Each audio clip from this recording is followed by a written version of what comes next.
These are Vanishing doors. I got them from my cousin Nick, who bought them all from an antique shop in Hampshire, Illinois, with the intention of repurposing them, but never got around to it. That's where I come in.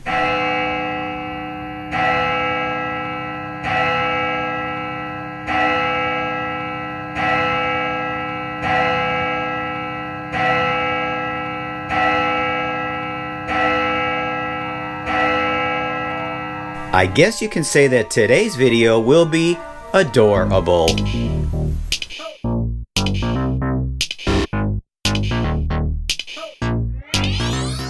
In case you don't know what vanishing doors are, here's how they were used.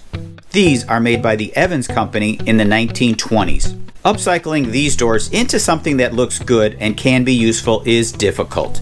I didn't want to just cut them up and use the wood for another project. I want to retain the history while making something interesting and functional. I decided to make a hall tree, which is basically a combination bench and coat rack. I don't want to refinish the wood, I just want to clean it up. And for that, I'm going to use some paint thinner and fine steel wool. I'll slightly round the edges with sandpaper and also sand the ends evenly so that the new stain will blend in with the old color seamlessly. Next, I'll be applying some Minwax oil-based provincial color stain. This gives a nice uniform color to the door and it soaks into the parts of the door that have lost their finish. You can see what a difference this step makes. I'll repeat the process after the project is complete. Now I'm working on the parts for the bench. This is going to be the front.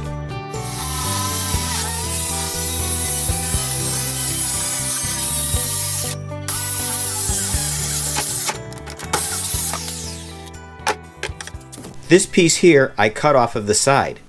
I'll be using it to complete the front part of the bench section. After a little custom cutting, this will work almost perfectly.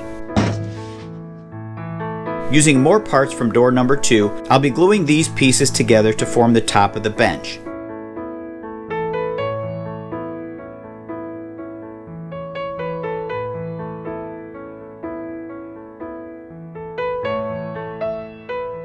After the top section dries overnight, I'll sand lightly and stain to get the wood color to match. There's 2 small but important modifications I'm going to make. The first is where the bench top connects to the back or main door. I'm using a router to make a dado joint where the bench top will fit. This is going to provide much better support than just connecting them using screws from the back.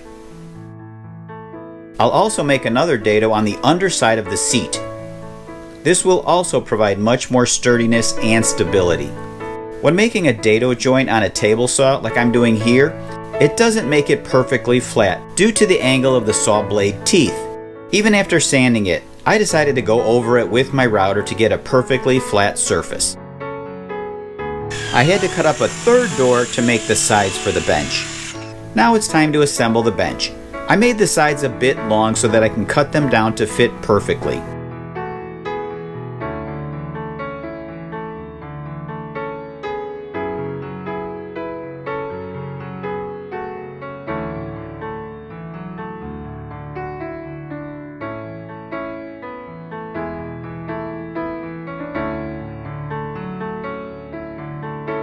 When assembling the bench section, I don't want to see screws on the outside, so I'll use 2x2 inside braces and glue them to hide the ugly bits. I'm sanding off the finish where the 2x2s will go so that the glue will stick.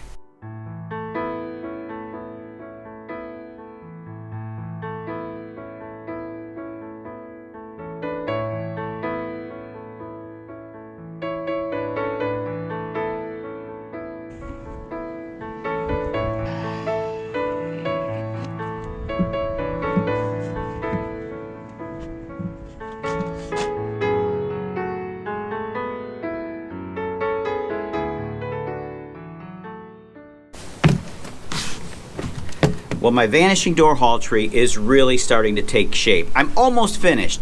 Now I'm going to give it a coat of stain. I'll mount the hardware, the original hardware, which is going to really make this thing pop, and I'll finish it off with a coat of wax, and this thing will be 100% complete.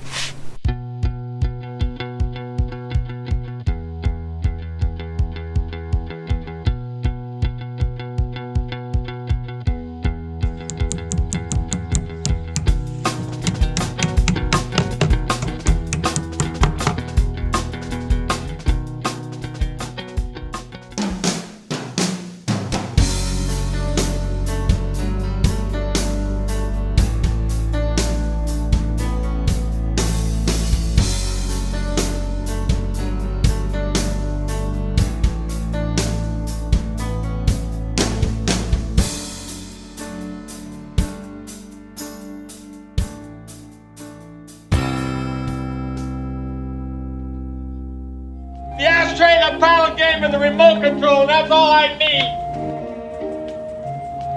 That's the only thing I need is this.